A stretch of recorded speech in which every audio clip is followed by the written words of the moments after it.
So right now I am standing at what is undoubtedly one of the most popular photo locations in all of Lofoten, and that is the town of Hamnøy.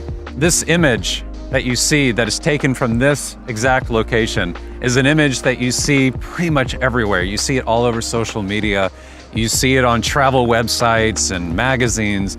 I believe I've also seen it at least once or twice as a screensaver for a television. It's right up there with like images of Rio Maggiore and Cinque Terre and other iconic world destinations. It's also a relatively easy shot to get because right next to the town of Hamnøy is the Hamnøy Bridge. And it's this bridge that just arcs up and over the fjord here.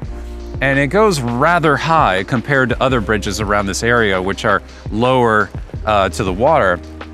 This one is remarkably high, and it gives you an almost like drone-like shot looking out over these red cabins. And it provides just the right amount of height so that you have some depth to the photo, so that you're able to see across the rooftops.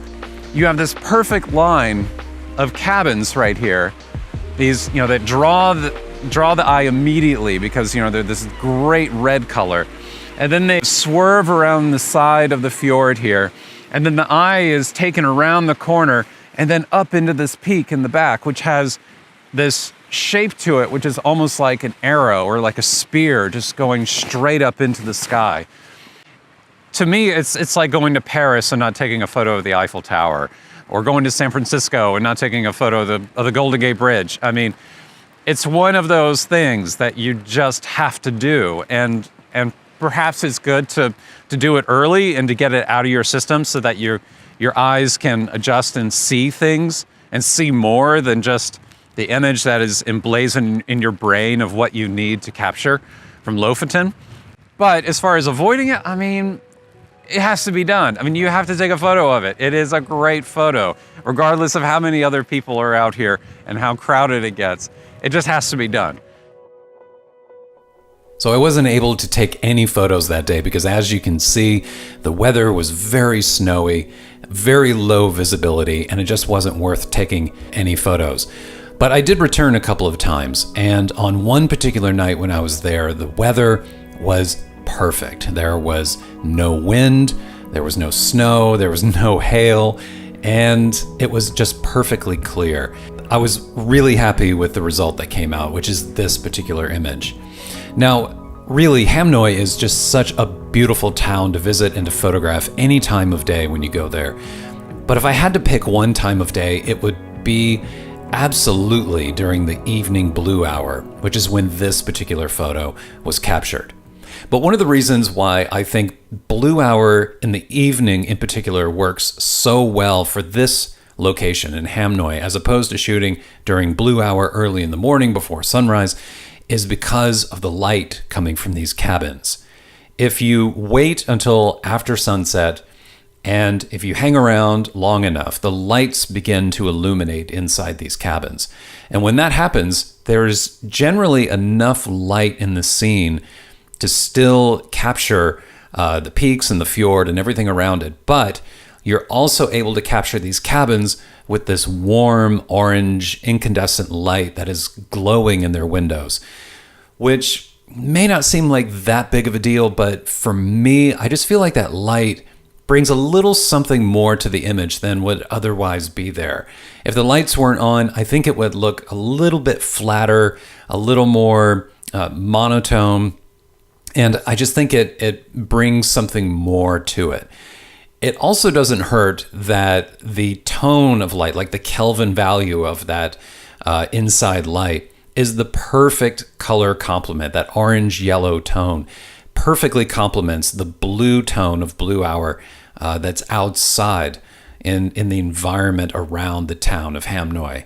And I think the two of them together, I mean, anytime you can get a complementary color scheme going in your photo, I mean, all the better. And here, shooting at blue hour is just such a great way to get these two tones together in a single image. And I'm really pleased with how it turned out. Now, as I mentioned before, I visited the Hamnøy Bridge twice. And on the other evening, when I was here. The weather was completely different. It was stormy, there was hail, there was incredibly high wind, which was a little bit scary being up on top of that bridge. But when the storm was rolling in from across the fjord, looking to the left of the town of Hamnøy, I was able to get this photo. And there was just something about the tonal separation of this blue, kind of grayish blue peak in the foreground, and then this light that was pouring around the peak on the left side with these seagulls flying around. And for some reason, I just felt that getting a tight composition here would work. And so I took off the wide angle that I had on the camera. I put on my telephoto, the 70-200, and I was able to get this.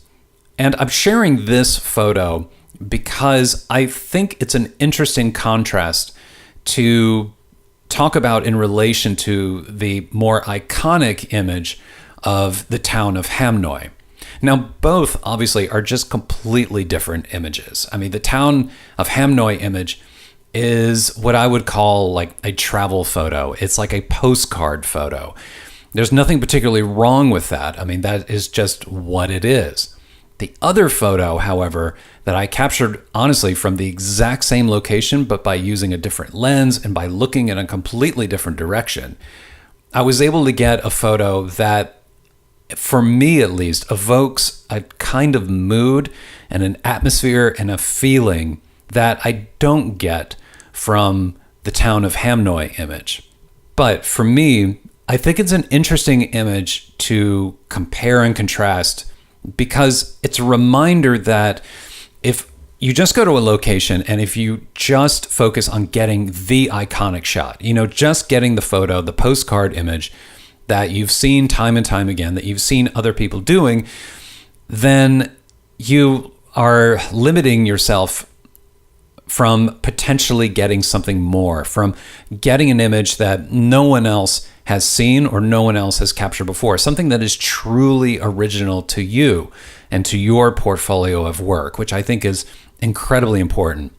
And so I think part of the trick is, at least this is what I have found from traveling, is that absolutely put in the time to get the iconic shot, because that's probably part of the reason why you're there, is because you wanted to recreate that photo that you've seen elsewhere. But do it and do it well, and then move on, and then look around and see what else you can see. Get it out of your system. And then I think once you're satisfied and you know that you've got the image and you can return home happy from the experience, then that's the best time to be looking around and to be thinking about what else you can do, what else you can shoot that will bring your audience and bring viewers something different, something they haven't seen from Lofoten before.